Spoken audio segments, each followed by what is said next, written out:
The lord, హల్లెలూయా. మన ప్రభువును రక్షకుడైన యేసు క్రీస్తు అతి శ్రేష్టమైన నామమున మీ అందరికీ వందనాలు. ప్రైజ్ ది లార్డ్ అండి.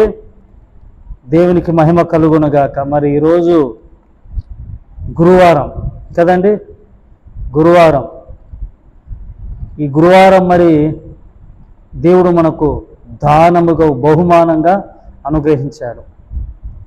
ప్రతి క్షణం ఆయనను స్తుతించాలి. ప్రతి క్షణము అనుక్షణము ఆయనను స్తుతించు బద్దులమై ఉన్నాం, బద్దులమై ఉండాలి. ఎందుకంటే ఆయన మనల్ని కాచి కాపాడకపోతే మన జీవితాలు, మన బ్రతుకులన్నీ కూడా శూన్యంలో కలిసిపోతాయి. ఎందుకంటే ఆయన లేకుండా ఏది కలగలేదు, ఆయన లేకుండా మనం ఉండలేము. సరే అని వాక్యం చదువుకుందాం. చూడండి, 147 3 చరణం, 147 కీర్తన 3వ చరణం చదువుకుందాం. గుండె చెదిరిన వారిని ఆయన బాగు చేయువాడు, వారి గాయములు కట్టువాడు. మరలా చదువుతాను.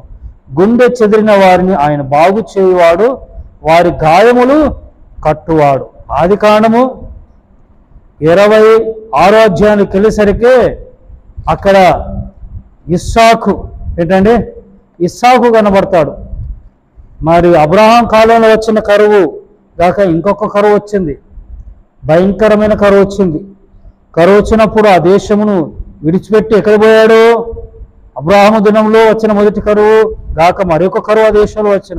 అప్పుడు ఇస్సాకు గెరారులో ఉన్న ఫిలిష్తీయుల రాజైన అబీమెలెకు యుద్ధకు వెళ్ళాను. గెరారులో ఉన్న అబీమెలెకు యుద్ధకు పోయాడు. రాజైన ఫిలిష్తీయుల రాజైన అబీమెలెకు దగ్గర పోయాడు కదండి. అక్కడ పోయి అక్కడ ఉన్నాడు. అక్కడ ఉండి మరి భోజనం పెట్టండి, నేను మన కరువులో ఉన్నాను కదా, నేను తింటూ ఊరుకొని కూర్చొని ఉంటాను అనలే. అక్కడ పోయి కష్టపడ్డాడు కదా. అక్కడికి వెళ్ళి ఏం చేశాడండి? దుక్కు దున్నాడు, విత్తనం వేశాడు, పంట పండించాడు. ఎలాంటి పంట అంటే 100 పంట అంటే కదండి. 12వ వచనం, ఇస్సాకు ఆ దేశమందున్నవాడై విత్తనం వేసి ఆ సంవత్సరము 100 ఫలము పొందెను. యెహోవా అతన్ని ఆశీర్వదించిన గనుక ఆ మనుష్యుడు గొప్పవాడాయెను. అతనికి గొర్రెలు, అతనికి గొడ్ల ఆస్తియు, దాసులు, గొప్ప సమూహము, గొర్రెలాస్తియు కలిగినందున ఫిలిష్తీయులు అతని యందు అసూయపడిరి. అతని తండ్రి అయిన అబ్రహాం దినంలో అతని తండ్రి దాసులు తవ్విన బావులన్నిటిని ఫిలిష్తీయులు మన్ను పోసి నోట్ల మట్టి కొట్టారు. పోండి ఫిలిష్తీయులు. మరి ఆయన ఊరికని కూర్చొని తినట్లే కదా, కష్టపడుతున్నాడు కదా. దారిదత్తంగా ఆయన వచ్చిన దాంతో ఊరికని ఎంజాయ్ చేయట్లేదు కదా, కష్టపడుతున్నాడు కదా. కష్టపడుతున్నాడు. కష్టపడినా కష్టమే ఈ లోకంలో. కష్టపడి బాగుపడినా కష్టమే, బాగున్నా కష్టమే. బాగుంటే బాగుపడ్డాడు అంటారు కదండి. అసలు ఏమీ లేకపోతే ఏం సంపాదించలేరా అని అంటారు కదా. ఏమీ లేదా ఇన్ని ఇళ్లలో, ఇన్ని ఏళ్లలో, 15 సంవత్సరాల నుండి ఉద్యోగం చేస్తున్నావు, ఏం సంపాదించలేవా అని అంటారు. సంపాదిస్తేనేమో అబ్బా భలే చాలా సంపాదించావురా, ఏం చేసావురా, ఏం కొలగొట్టావురా, దేని కన్నా వేసావురా, ఏను మోసం చేశారంటారు కదా. అంటే లోకం అలా ఉంటుందండి. లోకం వైపు చూడద్దు కానీ దేని వైపు మనం చూద్దాము కాక. అక్కడ ఇస్సాకును ఎలగొట్టేస్తారు, వెళ్ళిపోవని. నువ్వు మాకంటే గొప్పగా అవుతున్నావు, నువ్వు వెళ్ళిపో, ఈ గెరారు ప్రాంతం, ఈ ప్రాంతం, ఈ పట్టణం విడిచిపెట్టి వెళ్ళిపో అంటే వెళ్ళిపోతారు. గెరారు లోయలోనికి వెళ్ళిపోరు. లోయలో ఏముంటుందండి? వర్షాకాలం ఉంటాయి, లోయ ఎట్లుంటుందండి? అలాంటి ఏరియాలో వెళ్ళి కష్టజీవి ఇస్సాకు. అక్కడికి వెళ్ళి కష్టపడతాడు. గుండె చెదిరిపోయింది, గుండె బద్దలైపోయింది. అబ్రహాం తవ్వించిన బావిలు మట్టి పోసి పూర్తి చేశారంట, నోట్ల మట్టి కొట్ట. ఏంటి మరి అన్యాయం? కష్టపడుతున్నాడు కదా, కష్టపడి బాగుపడుతున్నాడు. ఎందుకు మీకు అంత అసూయ? ఫిలిస్తీన్లకు అసూయ ఎక్కువ, ఫిలిస్తీన్లకు అసూయ ఎక్కువ.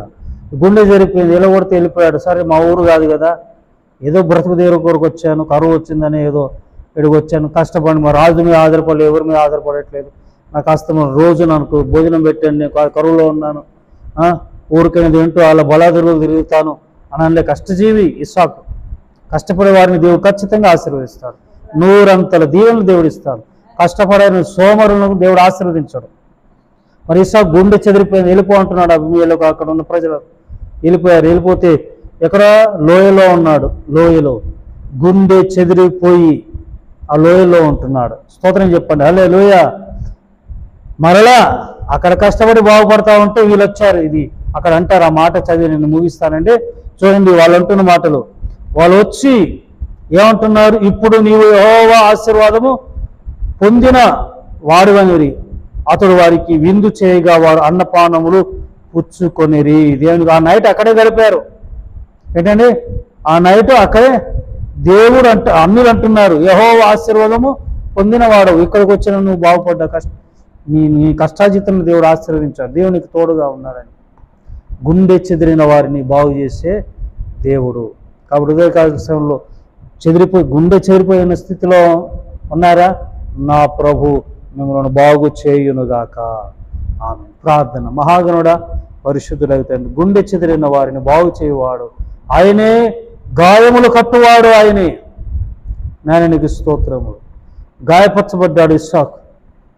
ఎవరి చేత అయితే గాయపరచబడ్డారు వాళ్ళే వచ్చి యెహోవా చేత మీరు ఆశ్రయింపబడ్డారు. యెహోవా నీకు తోడుగా ఉంటేనే కానీ నిజమే నిజమే నిజమే ఇదంతా దేవుని ఆశీర్వాదం అని ప్రభావితం. చెదిరిపోయిన గుండెను, ఇస్సాకు గుండెను, గాయమును కట్టినవాడా నీకు స్తోత్రం. అయ్యా, ఈ వాక్యం ఉంటున్నటువంటి ప్రియుడిలో ఎవరైనా గాయపరచబడి ఉంటే ఈ క్షణమే వారి గాయములు కట్టుమని నెమ్మది, సమాధానం, సంతోషము, విశ్రాంతిని అనుగ్రహించమని యేసు నామమున ప్రార్థిస్తున్నాను తండ్రి. Amen, amen. God bless you, god bless you all. దేవుని దీవించును గాక. ఆమేన్, ఆమేన్.